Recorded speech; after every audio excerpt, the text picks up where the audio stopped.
Get ready because the Los Angeles Lakers are locking horns with the Utah Jazz tonight. Now, these two teams, they're on completely different paths this season, like night and day. The Lakers, sitting pretty at fifth in the West with a solid 31-19 record, are laser-focused on snagging a top playoff seed. They're riding high after that statement win against the Indiana Pacers, and they showed some real grit in that one, especially with LeBron James still sidelined, nursing that nagging ankle injury. We're all hoping to see the King back on the court soon, but the Lakers have proven they can still bring the heat without him. And speaking of bringing the heat, let's talk about Austin Reaves. This guy. With James out of the lineup, Reaves just went off. I mean, a career-high 45 points? He basically carried the Lakers on his back to that victory.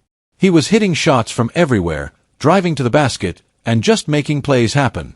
From the opening tip, he was on fire, sinking 5 consecutive shots in the first quarter, and he just never cooled down. It was one of those nights where you could tell he was feeling it, and the team fed off that energy. But it wasn't just about the scoring. Reaves was also dishing out dimes, racking up 7 assists and really controlling the tempo of the game. He was making smart passes, finding open teammates, and making sure the offense was flowing smoothly. With James on the bench, Reaves stepped up as a true leader, proving his value as a dependable and versatile player who can handle the pressure in big moments. He showed he's not just a scorer, he's a playmaker, a facilitator, and a key component of this Lakers team. Now, Reaves has been a crucial cog in the Lakers machine all season, averaging around 19.1 points and 6.1 assists. He's become a real catalyst for their offense. At 26 years old, he's hitting his prime, and his ability to play both on and off the ball makes him the perfect complement to James. And now, the newly acquired Luka Doncic. Talk about a dynamic trio. Reaves gives the Lakers that extra scoring punch, that extra playmaking ability, that extra something special that can make them a truly dangerous team in the playoffs. He's a guy who can create his own shot, knock down the open three, and make the right decision with the ball in his hands. And his growth this season has been a real bright spot for the Lakers organization. That Pacers game? It was a statement.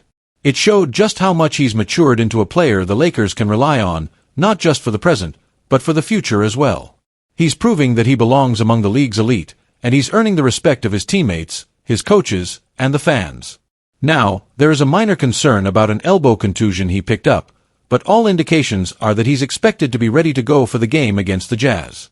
The Lakers will certainly be keeping a close eye on him leading up to tip-off, but they're optimistic that he'll be out there. Having Reaves on the court is a huge boost for the Lakers as they continue to battle for a higher playoff seed. With James working diligently to get back to full strength and the addition of Doncic promising to elevate the team even further, the Lakers are positioned to make a serious run in the Western Conference. The chemistry between these players is developing quickly, and the coaching staff is working tirelessly to integrate Doncic into the offense seamlessly. The Lakers are building something special, and they believe they have the pieces in place to compete for a championship. But let's not forget about the Utah Jazz.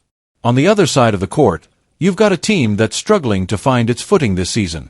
They're currently sitting in 14th place in the West with a record of 12 wins and a whole lot of losses. They're a team that's in transition, trying to figure out their identity and build for the future. They have some talented young players, but they're still a ways away from being a contender in the Western Conference. So, as the Lakers prepare to face the Jazz tonight, they're looking to keep that momentum rolling, to keep stacking those wins, and to stay firmly on course for the postseason. Reaves, along with the rest of the squad, will be aiming to continue their strong play, to execute their game plan, and to ultimately solidify their playoff position. Can they take care of business against the Jazz and continue their climb in the Western Conference standings? We'll find out soon enough. Tip-off is just around the corner. First and foremost, let's talk about Bronny James. Yes, the rookie sensation, the son of the king, the player who's carrying the weight of expectation on his young shoulders. Unfortunately, Bronny's status for tonight's game is currently up in the air. He's listed as day-to-day with what's being described as a forearm injury. Now, forearm injuries can be tricky. Depending on the severity, they can affect a player's shooting mechanics, their ball handling ability, and their overall comfort level on the court. So, Lakers fans will be watching closely during pre-game warm-ups to see how Bronny's looking and how he's feeling. In his 16 appearances this season, Bronny's been contributing with just under a point per game, along with a handful of rebounds and assists. It's still early in his career, and he's clearly got a lot of potential to unlock, but right now, his availability is definitely something to keep an eye on. But hold on, because Bronny isn't the only Laker dealing with a nagging ailment as we head into tonight's game. No. This is the NBA in February, folks. Everyone's a little banged up, a little bruised, a little worn down from the grind of the season. Let's start with LeBron James himself. The king, the ageless wonder, the man who continues to defy Father Time. LeBron is listed as probable with what's being described as left ankle soreness. Now, LeBron being listed as probable on the injury report is almost a daily occurrence at this point. It's almost like a ritual. He's played through countless injuries over the course of his legendary career, and he's shown an incredible ability to manage his body and push through the pain. So, while his ankle soreness is something to monitor, I think it's safe to say that we can expect to see LeBron out there on the court tonight, leading the charge for the Lakers. Still, the training staff will surely be monitoring him closely, ensuring that he doesn't push himself too hard and risk further aggravating that ankle. Next up, we have Luka Doncic. Yes, the Luka Doncic, the newly acquired superstar, the European sensation who's expected to transform the Lakers into a championship contender. Luka is also listed as probable, battling a left calf strain that has kept him sidelined for a few weeks now. This has been a real nail-biter for Lakers fans, who have been eagerly awaiting his debut ever since the trade went down. And look like they are going to get to see it. It's going to be the game of the year. Then we have Austin Reaves. He's been battling with an elbow contusion, meaning his status is questionable. Now, let's move on to the guys who are definitely going to be in street clothes tonight. On the definitely out list, we have Maxi Kleber, still nursing that foot injury that has kept him out for several games now. We also have Cam Reddish, who is dealing with what the team is calling a personal matter, and we certainly hope all is well with him and his family. And finally, we have Christian Wood, who's still sidelined with that nagging knee issue. All these injuries just contribute to Lakers missing their opportunities to win games. So, there you have it, Lakers Nation. A comprehensive rundown of the injury report as we get closer to tip-off against the Utah Jazz. It's a lengthy report to be sure, but it's also a reminder of the challenges that every NBA team faces throughout the course of a long and grueling season. Let's hope that everyone can heal up quickly, get back on the court, and help the Lakers make a strong push towards the playoffs. But remember, no matter who's in or who's out, the Lakers need to come out with intensity, focus, and a determination to win. Because in the NBA, every game matters, and every victory is hard-earned. Monday, February 10th is circled on my calendar in big, bold marker, because it's shaping up to be a potentially historic night. Word on the street is that Luka Doncic is poised to make his highly anticipated debut in the purple and gold against the Utah Jazz. Can you feel the excitement building? We're talking about a 10:30 p.m. Eastern Time tip-off at the legendary Crypto.com arena, the house that Kobe built. This is one you absolutely do not want to miss. I'm telling you, the energy in that building is going to be electric. The anticipation has been building ever since that blockbuster trade went down, and now, the moment is almost here. Now, the million-dollar question that's been on everyone's mind. Will Luka start, or will he be eased in off the bench? Well, after being sidelined with that nagging left calf strain that kept him out of action since Christmas Day, a tough break to miss the holiday games, I know, things are looking optimistic. The latest reports are incredibly encouraging. After being listed as questionable for a while, he's officially been upgraded to probable for the game against the Jazz. That's music to every Lakers fan's ears. It suggests he's feeling good, he's been progressing well in his recovery, and he's eager to get out there and contribute. Let's rewind a bit and remind ourselves how we got here. Remember that earth-shattering trade that sent shockwaves through the NBA? The Lakers pulled off a massive deal with the Dallas Mavericks, landing Doncic in exchange for fan-favorite Anthony Davis, promising young guard Max Christie, and a future first-round pick in 2029. It was a steep price to pay, no doubt about it, but the Lakers brass clearly saw Doncic as the kind of franchise-altering talent that could propel them to championship contention. And it wasn't just Doncic coming to LA. The Lakers also acquired veteran forward Markieff Morris and sharpshooting big man Maxi Kleber in that same deal, adding valuable depth and experience to the roster. Morris brings toughness and grit, while Kleber provides floor spacing and rim protection, two key ingredients for a successful team. The timing of Doncic's potential debut couldn't be better for the Lakers. This team is absolutely sizzling right now. They've won 5 straight games, showcasing their resilience, their teamwork, and their sheer determination to win. And they've won 9 of their last 10 contests overall, solidifying their position as a force to be reckoned with in the Western Conference. They're currently sitting pretty in the 5th spot with a record of 31 wins and 19 losses, but they're hungry for more. They're not satisfied with just making the playoffs, they want to compete for a title.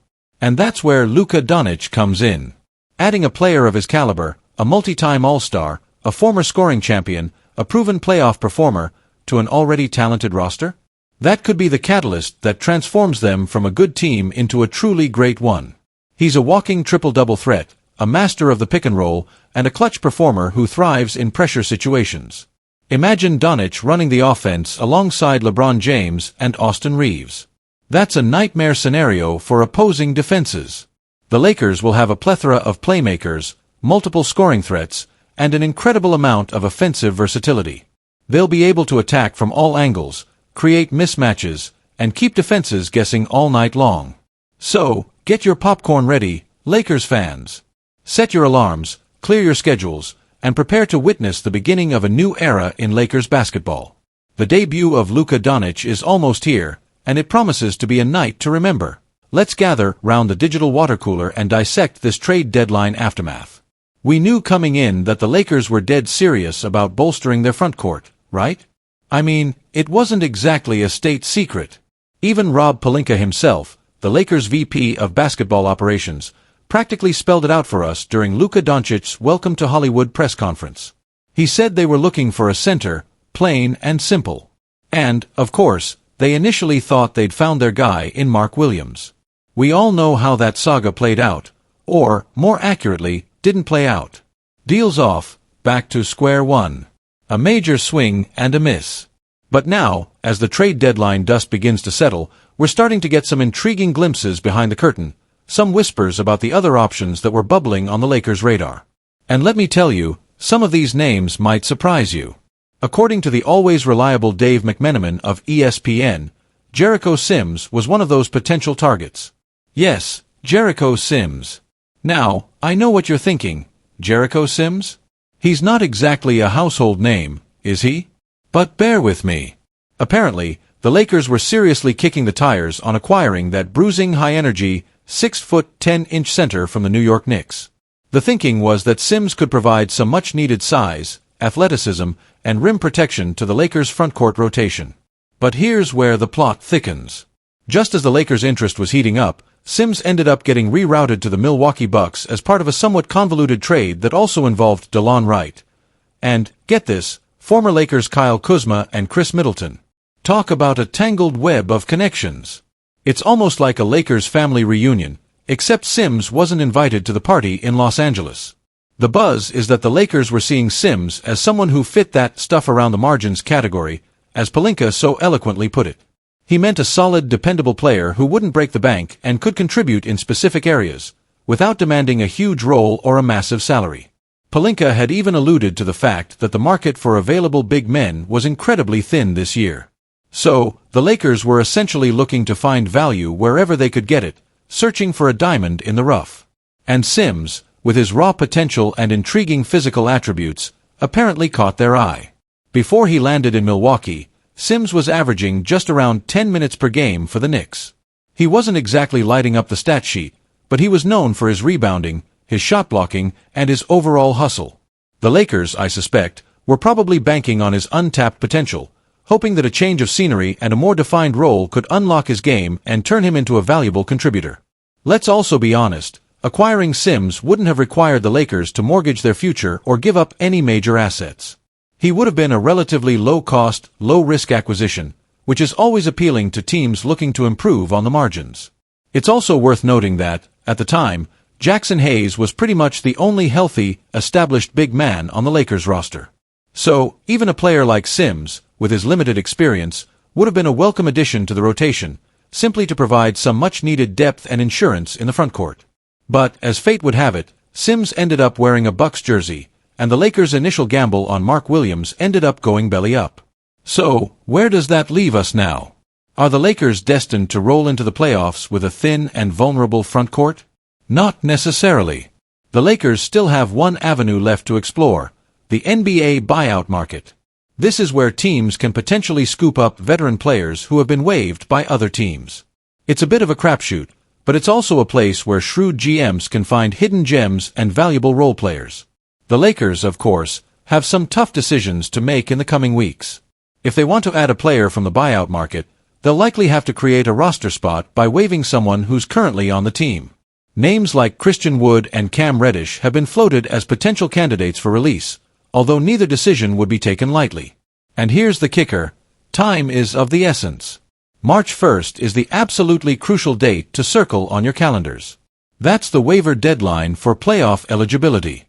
This means that if the Lakers want any newly acquired player to be eligible to participate in the postseason, they've only got a handful of weeks left to make it happen. So, the clock is ticking, the pressure is mounting, and the Lakers front office is undoubtedly working overtime to explore all of their options. Bottom line, Lakers fans, don't count this team out just yet. This story is far from over. There are still twists and turns to come, and the Lakers are going to do everything in their power to bolster their roster before the playoffs arrive. So, buckle up, stay tuned, and get ready for some more Lakers drama, because this is the NBA, and anything can happen.